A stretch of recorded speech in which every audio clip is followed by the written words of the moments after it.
ती करतोय रस्ताही हरवलाय, रस्ता शोधतोय. शोधत शोधत पुढे जातोय आणि इथून पुढं येळुशीचा धबधबा आहे आणि पुढं पिंपळगाव माता आहे. पिंपळगाव माताच्या पुढे गेल्यानंतर कारवाडी आणि जो आपला बाळेश्वर महादेव बाळेश्वर पठार तो भाग वरती आहे. इथून तो जाण्याचा हा जुना मार्ग आहे, दगडी मार्ग, रानमार्ग आणि आपण तो प्रवास करतोय.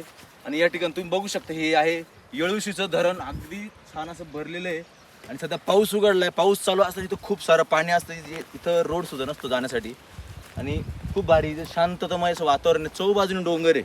पेमगिरी या परिसरामध्ये आता आपण पेमगिरी आणि पिंपळगाव माता.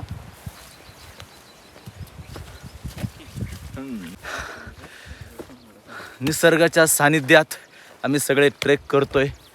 आपला संगमनेर तालुका हा एकदम निसर्गपूर्ण. बाबा किती छान. ती सांड तुम्ही बघू शकता या ठिकाणी. अनेक या ठिकाणी छोट्या छोट्या सांडी या ठिकाणी आहेत आणि लांबून लांबून पाणी या ठिकाणी येत असतं.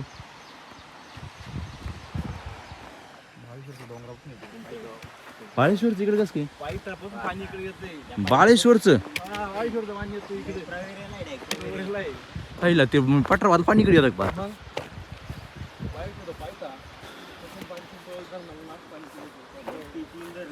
इथून किती वेळ लागतो पाईप पाय झालं तुम्हाला? हा नाही नाही खाली कॉक ये मग आलो तिकडे मला तेवढे.